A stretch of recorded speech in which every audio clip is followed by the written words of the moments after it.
नमस्कार साथियों, मैं आपका दोस्त लेखक बिजनेस कोच डॉक्टर उज्जवल पाटनी। आज मैं दुनिया की उस सबसे चर्चित हस्ती के बारे में बात करने जा रहा हूं जिससे सारी दुनिया परेशान है। किसी को नहीं पता कि वो कल सुबह क्या कहेगा, किसी को नहीं पता कि वो अगली मीटिंग में क्या करेंगे। वो कुछ भी कहें उससे सारी दुनिया हिल जाती है और वो व्यक्ति अपने में मगन रहता है। वो कोई अनप्रेडिक्टेबल इडियट है, मूर्ख है। वो एक श्रूड मैनिपुलेटर है। वो एक खांटी बिजनेसमैन है जो सिर्फ अपने बिजनेस का फायदा देखता है। वो एक ट्रू नेशनलिस्ट है जो अपने देशवासियों का फायदा कराना चाहता है। वो व्यक्ति है कौन? आज हम डिकोड करेंगे डोनाल्ड ट्रंप को, और उन बातों से डिकोड नहीं करेंगे जिनको सारी दुनिया जानती है। हम डिकोड करेंगे डोनाल्ड ट्रंप को एज एन ऑथर। यदि मैं आपसे कहूं कि डोनाल्ड ट्रंप जो आज कर रहे हैं हर दिन, वो कोई तीर या तुक्का नहीं है, वो उनकी सोच है। वो आज की सोच नहीं है कि एक उम्र पर पहुंचने के बाद उनका बैलेंस बिगड़ गया है या सत्ता उनके सिर में चली गई है। सालों पहले डोनाल्ड ट्रंप ने बहुत सारी पुस्तकें लिखी और उन पुस्तकों को यदि आप गहराई से पढ़ेंगे तो आपको ऐसा लगेगा उन पुस्तकों में लिखी गई फिलॉसफीज आज वो दुनिया में दोहरा रहे हैं। तो एक सबसे पहली फिलॉसफी की आपको बात करूं, the art of the deal, think big and kick the S, ऐसी बहुत सारे पुस्तकें उन्होंने लिखी है। एक पुस्तक में वो कहते हैं go for the juggler so that they don't mess with you. Juggler यहाँ पर एक वेन होती है और कहते हैं कि यदि जुगलर को निकाल दिया जाए या जुगलर को डैमेज हो जाए और तुरंत मेडिकल ट्रीटमेंट ना मिले तो आदमी मर जाएगा। वो कहते हैं अपने दुश्मनों की जुगलर वेन के लिए जाओ ताकि अगली बार वो आपसे लड़ने के पहले 100 बार सोचे। वो कहते हैं सोचना तो सबको है ही, तो फिर बड़ा ही क्यों ना सोचो। और इसी पर उन्होंने एक पूरी बुक लिख दी। तो आज जिस डोनाल्ड ट्रंप को लोग अनप्रेडिक्टेबल मान रहे हैं, लोग इमेच्योर मान रहे हैं, लोग इरेशनल मान रहे हैं, वो उनकी स्ट्रेटजी है। और यदि आप गहराई से देखेंगे तो इस स्ट्रेटजी ने उनको हर पल जिताया है। चलिए आज कुछ गहरी स्ट्रेटजीज की बात करते हैं जिनका जिक्र उनकी बुक में भी है और जो वो आज दुनिया में भी कर रहे हैं। आपको समझ आएगा भाई कोई आदमी हर दिन कैसे स्ट्रेटेजिकली जी सकता है। आगे बढ़ने के पहले मैं आपको याद दिला दूं, ये शो आप उज्जवल पाटनी यूट्यूब चैनल पर देख रहे हैं जहां 600 से ज़्यादा वीडियो लाइफ पर, बिजनेस पर, प्रोडक्टिविटी पर, पेरेंटिंग पर, फैमिली पर, हर सब्जेक्ट पर है। और इनफैक्ट आज का ये जो उज्जवल पाटनी शो है एक तरीके से फॉलो अप वीडियो है, क्योंकि अभी कुछ दिन पहले ही हमने अपने शो में बताया है कैसे 5 नेशन दुनिया के, जिसमें इंडिया भी शामिल है, वो सीक्रेटली मिलकर एक कूट रचना, एक व्यू रचना बना रहे हैं। आधुनिक युग का सबसे बड़ा प्लान बना रहे हैं अमेरिका को निपटाने का और डॉलर को खत्म करने का। तो इसीलिए मैंने सोचा क्यों ना आज डोनाल्ड ट्रंप के बारे में बात की जाए। और जो व्यक्ति इस उम्र में दूसरी बार इस बहुमत से चुनाव जीत कर आ जाए वो कोई हल्का पतला व्यक्ति नहीं है। Make loud claims, repeat it ruthlessly so that you can H them in people's mind. बड़े बड़े दावे करो, उनको बार बार करो, उनको सुबह दोपहर शाम करो। एक आदमी हो तो करो, 1000 हैं तो करो, लाख हैं तो करो, प्रिंट मीडिया के सामने करो, टीवी मीडिया के सामने करो। इतनी बार बोलो कि लोगों को वो सच लगने लग जाए। और यदि आप डोनाल्ड ट्रंप के चुनाव देखेंगे तो जो ये सिद्धांत उन्होंने अपनी बुक में कहा है, इसी सिद्धांत पर उन्होंने चुनाव लड़ा है। 2016 के इलेक्शंस में क्या स्लोगन था? Make America great again. सिर्फ 4 वर्ड और पूरे यूएस को उन्होंने पोलराइज कर दिया। उन्होंने बोला कनाडा के खिलाफ दीवार बना देंगे, इसको नहीं आने देंगे, ये अमेरिकन का हक खा रहे हैं, दुनिया के सारे देश अमेरिकन का हक खा रहे हैं, जॉब रहेगा तो अमेरिकन के पास ही रहेगा। उन्होंने सारे अमेरिकन को विश्वास दिला दिया मेक अमेरिका ग्रेट अगेन, हमारा मसीहा आ गया है। और डोनाल्ड ट्रंप जंग जीत गए। We will make America safe again. And yes, together we will make America great again. ठीक यही उन्होंने अगले चुनाव में किया और 2024 में कहा America will lead, the world will follow. America तय करेगा दुनिया में क्या होगा, अमेरिका तय करेगा दुनिया किस दिशा में जाएगी, अमेरिका तय करेगा दुनिया में इकोनॉमिक सिनेरियो क्या होगा और वर्ल्ड फॉलो करेगा। और अभी इस वक्त जो चारों ओर टैरिफ का बवाल मचा हुआ है ना, वो यही बवाल है। America will lead, the world will follow. तो आप उनको बेवकूफ मत समझो, ये बातें वो पहले पुस्तकों में लिख चुके हैं। किसी को भी बेइज्जत करना हो भरी पब्लिक में करो, अच्छा, उसको पता ही नहीं रहेगा कि वो बेइज्जत होने वाला है। यूक्रेन के नेता जेलेंस्की को उन्होंने एक मीटिंग में बुलाया, पूरा वर्ल्ड मीडिया खड़ा है और मीटिंग के बीच में छोटे बच्चे की तरह जेलेंस्की को वो लताड़ने लगे। वो तो भला हो, जेलेंस्की ने भी थोड़ा प्रतिरोध किया, उस वक्त नहीं झुके, लेकिन डोनाल्ड ट्रंप ने मीटिंग में उनका मजाक बनाकर रख दिया। चलो, यूक्रेन तो छोटा देश है। एक बार वो जर्मनी की चांसलर एंजेला मर्केल के लिए कहते हैं, एंजेला हु, मतलब मैं जानता ही नहीं। अब आप सोचिए, क्या ये हेडलाइंस न्यूज नहीं बटोरे? क्या ये हेडलाइंस बहुत समय तक चर्चा में नहीं रहेगी? क्या इसके बाद वो लीडर कभी उनसे ठीक से बात कर पाएगा? तो बड़े बड़े लीडर जब डोनाल्ड ट्रंप के सामने आते हैं तो बहुत घबरा कर आते हैं। वो इतने अनप्रेडिक्टेबल खुद को दिखाते हैं, सामने वाला इस भय में रहता है मेरे साथ क्या कर देंगे, मुझे क्या बोल देंगे, वर्ल्ड मीडिया के सामने क्या कर देंगे, और मैं तो ज़्यादा कुछ बोल नहीं सकता क्योंकि उसके बाद बहुत सारा सैंक्शंस आ जाएगा। भाई, पावरफुल आदमी कितनी लड़ाई लेंगे। तो पब्लिक ह्यूमिलिएशन उनकी बेवकूफ़ी नहीं है। पब्लिक ह्यूमिलिएशन डोनाल्ड ट्रंप की सालों पुरानी डॉक्ट्राइन है। अकेले में गले मिलो, पब्लिक में इज्जत उतारो।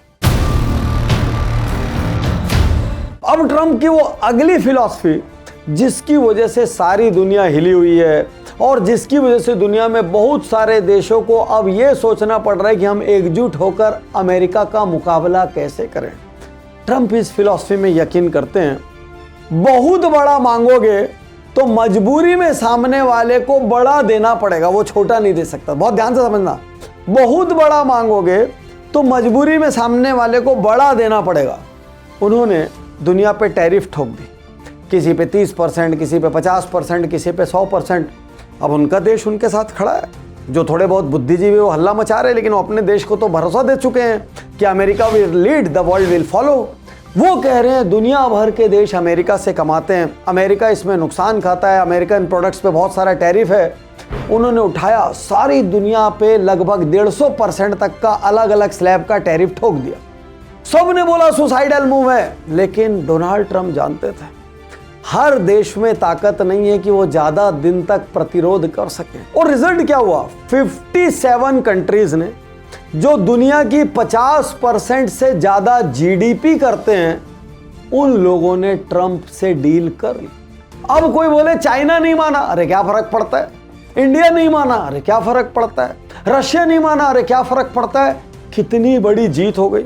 जो काम पिछले 50 साल में कोई यूएस प्रेसिडेंट नहीं कर पाया, वो ट्रंप ने इतना बड़ा मांगा कि आधे से ज्यादा देशों को झुकते हुए कहीं ना कहीं एग्री करना पड़ गया। किसी जगह ट्रंप ने दया भाव दिखाते हुए बाद में थोड़ा सा कम कर दिया, ऐसा दिखाया कि हम तुम्हारी मदद कर रहे हैं। लेकिन ये निर्णय अब कभी पलटेगा नहीं, और अमेरिकन इकोनॉमी को भले ही टेम्परेरी लॉस हो रहा हो, लेकिन अमेरिकन जीडीपी और इकोनॉमी को आने वाले साल में हर साल billions and billions and billions का फायदा होगा। लोगों ने कहा वर्ल्ड इकोनॉमी कोलैप्स हो जाएगी, अरे वर्ल्ड इकोनॉमी सब सेट हो गई। लोगों ने कहा शेयर मार्केट कोलैप्स हो जाएंगे, शेयर मार्केट वापस रिबाउंड कर गए। जितने देशों से ट्रीटी हो गई, जिनसे नहीं हुई उनसे भी जीरो नहीं रहा। उन्होंने भी कुछ हद तक टैरिफ कम की और अमेरिका भी कुछ हद तक बढ़ा। मतलब अमेरिका कहाँ लॉस में रहा? पूरी इस हंगामे में अमेरिका कहीं लॉस में नहीं रहा। लोग जिस प्रेसिडेंट को बेवकूफ़ बोलते रहे, वो प्रेसिडेंट अपना काम करके निकल गया। एक और बात, ये आज की स्ट्रेटेजी नहीं है। ट्रंप की बुक्स में ऑलरेडी ट्रंप ने अपनी ये सब एक्सट्रीम डॉक्ट्राइन्स को लिख कर रखा है कि बिजनेस में आर या पार। ये लिख कर रखा है जब आप पावर की पोजीशन में हो तो सारे निर्णय अपने हिसाब से नेगोशिएट करो। ये लिख के रखा है कि आपका वीक कॉम्पिटिटर ज्यादा दिन तक आपके सामने सरवाइव नहीं कर सकता, इसलिए उसके सामने फ्लेक्सिबल होने की कोई आवश्यकता नहीं है। अभी आप चारों तरफ देखो, अचानक ही कुछ मीडिया में बज़ होने लग गया है, ट्रंप को नोबेल प्राइज मिलना चाहिए। और ट्रंप साफ कहते हैं, बराक ओबामा को 10 मिनट व्हाइट हाउस में भाषणबाजी करने के लिए यदि नोबेल प्राइज मिल सकता है, तो मैंने तो अब भी इंडिया पाकिस्तान के युद्ध में पीस ब्रोकर किया। मैंने तो अभी अभी ईरान और इजराइल के युद्ध में पीस ब्रोकर किया। मैंने तो दुनिया में कितनी जगह के युद्ध रोक रखे हैं। मैंने ये कहा कि यदि चाइना ताइवान पे हमला करेगा तो हम चाइना पे हमला कर देंगे। ये कहने की वजह से चाइना रुका हुआ है। तो धीरे धीरे ट्रंप पूरी दुनिया को यकीन दिला रहे हैं कि मुझे नोबेल प्राइज दो। मैं नोबेल प्राइज का कॉन्टेंडर हूं, मैं नहीं हूं तो कौन है? इस दुनिया में इस वक्त मेरे से ज्यादा पीस किसने ब्रोकर किया है? ये आज हम और आप बात कर रहे हैं, लेकिन धीरे धीरे ट्रंप लोगों के दिमाग में शायद ठोक देंगे। वो प्रिंट मीडिया से ठोकेंगे, इलेक्ट्रॉनिक मीडिया से ठोकेंगे, वो सारा कुछ करेंगे ताकि उनको नोबेल प्राइज मिल सके। और कुछ छुट भैये विरोध करते रह जाएंगे, लेकिन साम दाम दंड भेद ट्रंप की अब तक की डॉक्ट्राइन से एक भी फेल नहीं हुई। आप बड़े ध्यान से देख लो, जो प्रेसिडेंट बड़ा बेआबरू होकर निकला था, जिसमें निकलते निकलते महाभियोग के चांसेस थे, वो व्यक्ति फिर जीत के आ गया। तो जिस अमेरिका के लोगों को हम इतना लर्नेड, नॉलेजेबल, ग्लोबल और पता नहीं क्या क्या कहते हैं, जब उन्होंने ट्रंप को जिता दिया, ट्रंप के इमोशन में बह गए, तो आप और हम क्या चीज है? कोई हैरानी की बात नहीं, ट्रंप को नोबेल पुरस्कार मिल जाए। तो ट्रंप हमेशा कहते हैं, what ever you want ask for it, whatever you want, create buzz for it. Whatever you want, make other people to ask that for you. और ट्रंप को नोबेल पुरस्कार चाहिए। बहुत सारे लोग सोचते हैं ट्रंप बहुत ब्लंट है। बहुत सारे लोग ये सोचते हैं ट्रंप प्योरली कॉमर्शियल है, उनमें भावनाएं नहीं है। लेकिन आपने गहराई पर ध्यान नहीं दिया। ट्रंप ने इमोशनल कोड हिट किया अमेरिकन्स के साथ। ट्रंप ने इमोशंस की वजह से दूसरी बार चुनाव जीता है। ट्रंप क्या बोलते हैं? I am saving jobs for Americans. तो जब वो बोलते हैं गूगल वालों को, इंडियंस को कम करो, माइक्रोसॉफ्ट को, इंडियंस को कम करो, तो अमेरिकन्स में सहानुभूति जगती। और वो वोट किसको देंगे? वो बोलेंगे यार अपने देश को बचाने के लिए काम कर रहे हैं, इनको वोट देना चाहिए। जब ट्रंप ने ट्रेड टैरिफ लगाए, कुछ अमेरिकन बुद्धिजीवियों ने बवाल किया। ट्रंप का जवाब सुनिए। ट्रंप कहते हैं I am fighting for fair trade, not for free trade. मैं फेयर ट्रेड कह रहा हूं। क्यों? तुम जब अमेरिकन से सामान लेते हो तो तुम अपनी मनमर्जी से लेते हो, और तुम जब सामान देते हो तो तुम ड्यूटी लगा के देते हो। जब कोई अमेरिकन आगे तुम्हारे देश में कुछ बेचना चाहता है, तुम उसके ऊपर बहुत सारी ड्यूटीज और सरचार्जेस लगा देते हो, वो बेच नहीं पाता। तो मुझे ट्रेड फेयर चाहिए। और ये emotional angle American working class से बहुत रेजोनेट करता है। और याद रखिए, जब जब इमोशन आगे आएगा ना, लॉजिक कहीं पीछे छूट जाएगा। तो अब आपको तय करना है कि डोनाल्ड ट्रंप अनस्टेबल है, डोनाल्ड ट्रंप एक इडियट है with due respect, Donald Trump unbalanced है, डोनाल्ड ट्रंप को सेंस नहीं है, या डोनाल्ड ट्रंप एक श्रूड जीनियस मैनिपुलेटर हैं जिनको हर दिन पता है वो क्या कर रहे हैं। कमेंट बॉक्स में अपनी राय जरूर दीजिएगा। शुक्रिया, धन्यवाद।